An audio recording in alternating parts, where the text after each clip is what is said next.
হজরত ইব্রাহিম আলাহিসাল্লামের কোরবানির ঘটনা।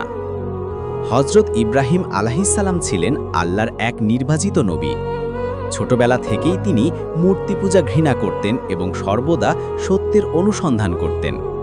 তার জাতির সবাই মূর্তি পূজা করত, এমনকি তার নিজের বাবাও কাঠ ও পাথরের মূর্তি বানিয়ে মানুষকে বিক্রি করত। কিন্তু ইব্রাহিম আলাহিসাল্লাম সবসময় বলতেন, আমি সেই সৃষ্টিকর্তার ইবাদত করি যিনি আসমান জমিন সৃষ্টি করেছেন। সন্তান প্রাপ্তির দোয়া। ইব্রাহিম আলাইহিসসালাম দীর্ঘদিন সন্তানহীন ছিলেন।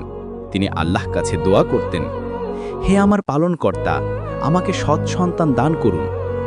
অবশেষে আল্লাহ তার দোয়া কবুল করলেন এবং তাকে হজরত ইসমাইল আলাইহিসসালামের মতো আজ্ঞাবহ ও সৎ সন্তান দান করলেন। ইব্রাহিম আলাইহিসসালাম ইসমাইল আলাইহিসসালামকে ভীষণ ভালোবাসতেন। ইসমাইল আলাইহিসসালাম যখন একটু বড় হলেন এবং বাবার কাজে সাহায্য করার মতো বয়সে পৌঁছালেন, তখন আল্লাহ তাআলা ইব্রাহিম আলাইহিসসালামকে একটি কঠিন পরীক্ষার মধ্যে ফেললেন। স্বপ্নের পরীক্ষা। এক রাতে ইব্রাহিম আলাইহিসসালাম দেখলেন তিনি তার প্রিয় ছেলে ইসমাইল আলাইহিসসালামকে কোরবানি করছেন। নবীদের স্বপ্ন সাধারণ মানুষের স্বপ্নের মতো নয়, এগুলো আল্লাহর পক্ষ থেকে সত্য বার্তা। তাই তিনি বুঝলেন এটি আল্লাহর হুকুম। ইব্রাহিম আলাইহিসসালাম ইসমাইল আলাইহিসসালামকে ডাকলেন এবং বললেন, হে আমার প্রিয় সন্তান, আমি স্বপ্নে দেখেছি তোমাকে কোরবানি করছি, তুমি কি মনে করো? ইসমাইল আলাইহিসসালাম ছিলেন অত্যন্ত ধৈর্যশীল ও আল্লাহ ভীরু। তিনি বিনা দ্বিধায় উত্তর দিলেন, হে আমার বাবা, আল্লাহ যেটা আদেশ করেছেন সেটাই করুন, ইনশাআল্লাহ আপনি আমাকে ধৈর্যশীল পাবেন। কোরবানির মুহূর্ত। ইব্রাহিম আলাইহিসসালাম তার প্রিয় সন্তানকে নিয়ে মিনার দিকে গেলেন। দুজনেই আল্লাহর সন্তুষ্টির জন্য প্রস্তুত। বাবা তার ছেলেকে শুইয়ে দিলেন। ইব্রাহিমের হাতে ছুরি, চোখ ভরা পানি, কিন্তু হৃদয় ভরা আল্লাহর অনুগত।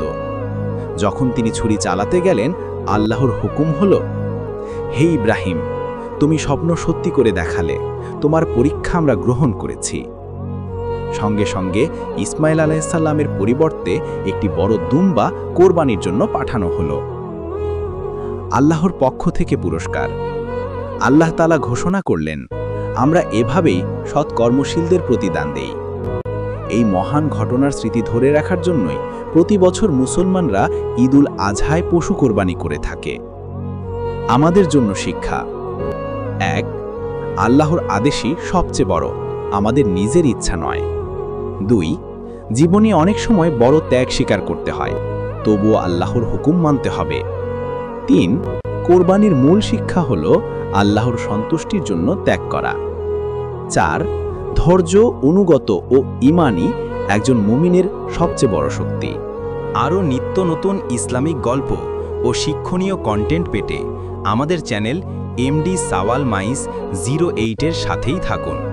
সাবস্ক্রাইব করতে ভুলবেন না।